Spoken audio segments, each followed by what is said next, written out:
Greetings, everyone. Pete Pardo here from Sea Tranquility. Welcome to pick number 22 in my countdown here in December of my top 31 albums of 2022. Of course, we've got 31 days in December. I started back on December 1st, giving you my pick number 31. I'm going all the way to number 1, which we will reach on New Year's Eve, December 31st. So we've got plenty of the month to go. Right? I'm not even quite halfway through it yet. We're getting there, though.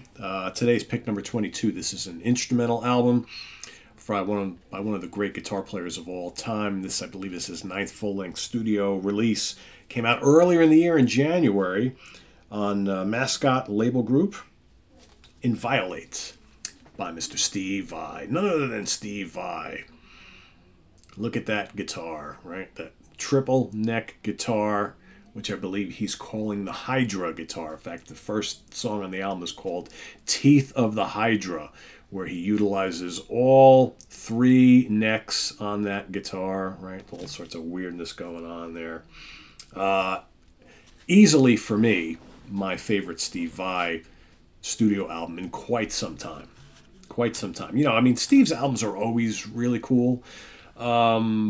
But they're kind of hit or miss. Some of them are kind of weird, you know, like if you go back to early in his career, right? Flexible, his first album, kind of bizarre, but still really cool. Passion and Warfare is probably everyone's favorite, right? That's the most realized instrumental rock guitar album released in 1990. Then you got Sex and Religion. It's got Devin Townsend on it. More of like kind of like a straight ahead hard rock and metal album with vocals through the whole thing. You know, Fire Garden, Flexible Leftovers, The Ultra Zone, good stuff on all these.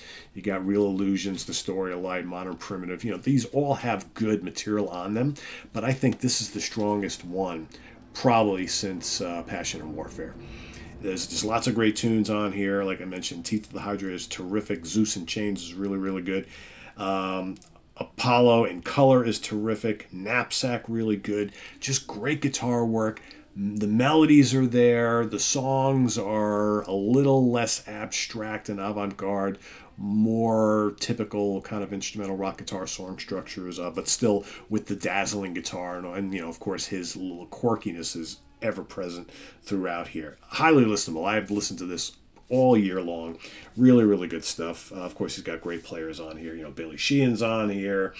Jeremy Colson's on here.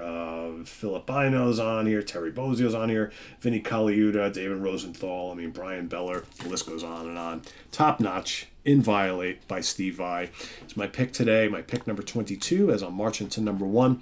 Let us know what you think of Steve Vai's Inviolate in the comments below, as well as your pick today for day 22 as we work our way to number 1. Great albums have come out this year, lots of them. So also we've all submitted our lists. We will have on our website, and then fairly near future we will have everyone's top lists of the year on www.seatranquility.org. I've got my top 50 and a bunch of honorable mentions as well, so I'm trying to mention all of them. It's tough to put these lists together. We do these every year. We've been doing them for so long, but it's a pretty good year for music this year, so that'll all be up on the website fairly soon.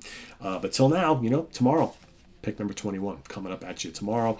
Like I said, here on the channel, we've got coming up, got the UK connection coming up in a few short hours. We're going to be ranking the songs on a classic album. That classic album is Black Sabbath's Paranoid. Tomorrow, we've got Rick Labonte and I will be ranking the albums of Big Elf. That's coming up tomorrow. Got a special guest interview coming up also this weekend. I'm going to be talking to none other than James Labrie of Dream Theater. That's coming up at you tomorrow, so stay tuned for that. And then, of course, I'm going to be away for a couple days on a business trip, so there'll be no Hudson Valley Squares or In the Prague Seat next week. And you may or may not get a couple of new album reviews from me if I can pump them out before I leave. Otherwise, Wednesday will be kind of quiet too. But you'll get, I will pre-record all of my picks, top albums of the year for the next couple of days, so you'll have all of those. And then I'll be back for the Monsters Den on Thursday. So that's kind of what's coming up. So thanks for watching. Please subscribe if you haven't already, and click on that notification bell so you get alert of all of our content as it posts. And please do hit that like button before you leave. So thanks for watching. I am Pete Pardo. See you tomorrow morning for another of my favorite albums of the year. Pick number 21 coming at you tomorrow. I am Pete Pardo. Take care, everybody. Bye-bye.